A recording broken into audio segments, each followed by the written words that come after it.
up, guys? Carolina Jackpot coming at you December 9th, 2020. It's about 6:30 p.m. Hadn't gotten on in a couple of days, and I guess that a lot of you would have figured me to make some kind of commentary on the Shane Beamer introductory press conference on Monday. Wanted to, but it's Christmas time, or almost Christmas time, and my work's got me busier than a one-arm wallpaper hanger. However damn busy that is. I heard that on a wrestling podcast. I ain't never hung a lot of wallpaper in my life, but I imagine if I didn't have one arm, I'd be pretty damn busy doing it. My takeaway from that press conference, and look, the thing was like 3 hours long total, and I saw that and I was like, fuck, no way I'm watching all this, man. I can't. So I fast forwarded through all of the parts that, or skipped the parts that Ray Tanner was in there speaking, because I don't really care to listen to him. It's not that I don't, value his opinion or anything, but I can, I can just pretty much summarize what it would be. It's just an introduction of Shane Beamer. So then I listened to Shane talk about himself and his story and his path to South Carolina, and and back, and where he's been, what he's done, and I gotta say, I'm impressed. I'm impressed with his attitude. I'm impressed with the passion that it seems like he has for this job, and I'm impressed so far with the plans that he has here to succeed, and how he plans to succeed. What we've heard of that so far, it remains to be seen. I'm optimistic. It's guarded optimism, but I am optimistic. I have to be. I've said I'm going to support the guy. So they don't give me a reason to support him anymore, and that's exactly what I'm going to do. So, Coach Beamer, so far he's hit the recruiting trail a little bit. I mean, as much as what they can. I can't visit anybody in person. Can't do any of that stuff. But he has, from what I understand, he's been on the phone with some of the people that are some of the kids that decommitted or whatever, and it's trying to coerce some of them back, I guess. And I think he'll probably end up doing just that. Going to hit the junior college and transfer portal up hard, because our recruiting class this year is dog shit, and that's putting it nicely. So I know that he'll definitely be taking advantage of that stuff. What I want to talk about is, what the fuck did they do down there in December of last year? Will Muschamp got fired on November 15th, right? $13.4 million buyout spread over however many years.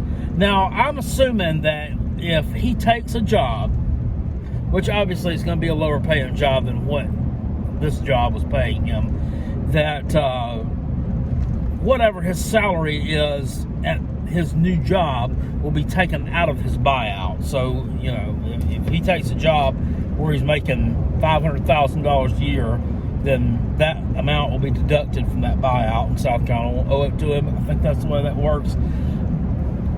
So now it turns out that they actually owe him like $15.4 million, which was his original salary before.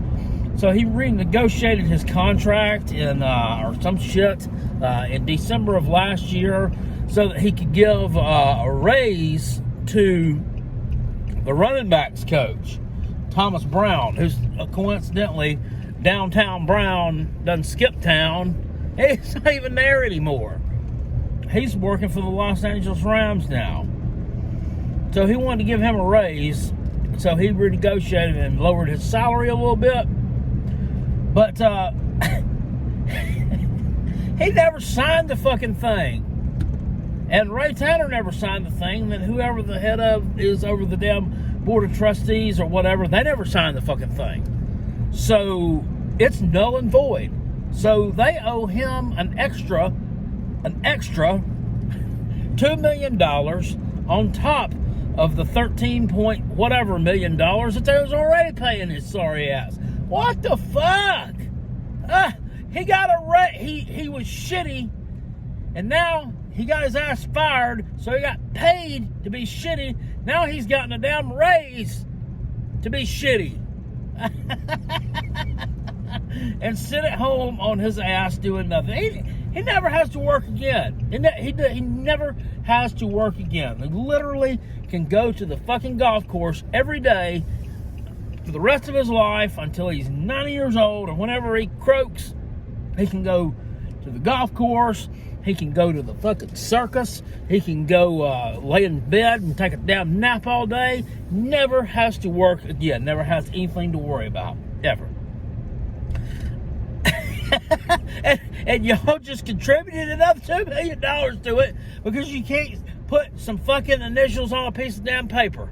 You can't put some initials on a piece of damn paper. And they wonder why that Ray Tanner is widely regarded as a colossal fucking failure. They wonder why he's regarded as a colossal fucking failure. Every damn coach that he's hired so far, has been a fucking loser and has not been up to standards. So far, that would be Muschamp. That would be Chad Holbrook, the first baseball coach that he hired, that he took the place, or that took his place, and then would be Mark Kingston, the next baseball coach that he hired after he fired his buddy Chad Holbrook. Fucking Mark Kingston, he went to a damn super regional one year. That's all right. I mean, that's something to build on. What did he do the next year? He turned around and I don't think they won a fucking SEC series in baseball all damn year in 2019. They were horrible. And this is a team that made a living in Omaha just half a decade earlier. So yeah, Will Muschamp gets a raise to be shitty at his job. Man, that's why I tell you, I have contracts in sports like this for these fucking coaches. I understand the contracts for players. Okay, I understand that. Well, I'm talking college now, and then I'm branching over here and talking pros. I understand those guys getting contracts, okay? These damn college coaches, I mean, I think that if you really want to get the best results from them, and I know that this is not possible, it's not feasible, so it would never happen. But they should just have a salary every year, just like all the other Jimmys and Joes out there in the world, right? I mean, so okay, his salary, all right, here, well, Will, your salary is $4.2 million this year, okay? And then he gets paid by the week. He gets a paycheck every week, just like everybody. And he's held accountable. And he can be let go for screwing up. Like, all right, say, okay, well, we're going to put you on a performance improvement plan because you had a losing record last year. Okay, well, all right, well, you lost to North Carolina. There you go. That's a write-up. Okay, here's another. Okay, you hired a stupid offensive coordinator. All right, there you go. That's your second write-up. And then, I don't know, you lose to App State. Okay, that's your third write-up. Guess what? Will, you're terminated. That's the way that shit ought to be handled. Instead of giving him these big old fucking lucrative contracts, because he's not the only one. Butch Jones is another example of somebody else who was shitty, who was a loser, and can sit at home and get paid to be a loser. Now, Butch Jones, I guess, wanted to coach some more, so he chose the other route, the assistant coach route, but he's still getting paid from Tennessee. And these guys are set up forever. It's crazy. It's absolutely crazy. They bleed the damn university and their donors and everything else and their sponsors dry so that we can pay losers. It just doesn't make any damn sense. Somebody needs to get a handle on the checkbook at these schools. Pronto. All right. That's about all I got to say about that deal. South Carolina needs to get some competent people running that athletic department now instead of a bunch of fucking clowns, because that is exactly what's going on at this point in time. Make sure that you hit this video with a thumbs up if you enjoyed it. we'll be doing more and more and more college football videos here all the time on the Carolina Jackpot channel. I did my picks against the spread last week on Thursday. Probably going to drop them again on Thursday this week for this weekend's games. And the reason why is not that I don't have time to do them. I want to do it as close as possible to Saturday, while still giving you a chance to get to the window with some of your bets. If you like some of the information that I give you, and you're basing a couple of little wagers on that, I want to make it as close as possible to time. I'll tell you, this year I have not been placing any bets online until like Friday or either Saturday morning, until I can get all the information that I can about these teams, because I mean, things are just so up in the air right now. We can go from a full roster of 80-something players, 90-something players, and then we got 50-something players on Friday, but yet we're still going to play a game in certain instances. So, all that shit takes a huge account into these lines and the way they move. So I'm going to try to give myself the best number that I possibly can. And so I'll drop those tomorrow night. Looking back at last week's picks, I was they were okay. I think I still ended up with a winning record for the week, but it was close. I had a few turd burgers on there. I just hadn't had time to recap them all.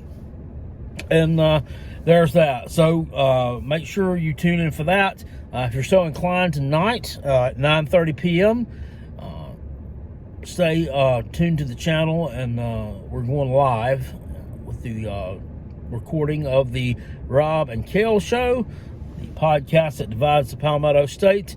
Recording live on here. Rob and I will make our picks against the spread for the games in our contest, which we've changed about 5 or 6 times. The slate that we started out with Sunday night is totally different than what we're doing for Saturday as of right now, because of all the cancellations. So there you go with that. I'll see y'all later. I appreciate it. Peace. I'm out of here. Go Gamecocks. Go Coach Beamer.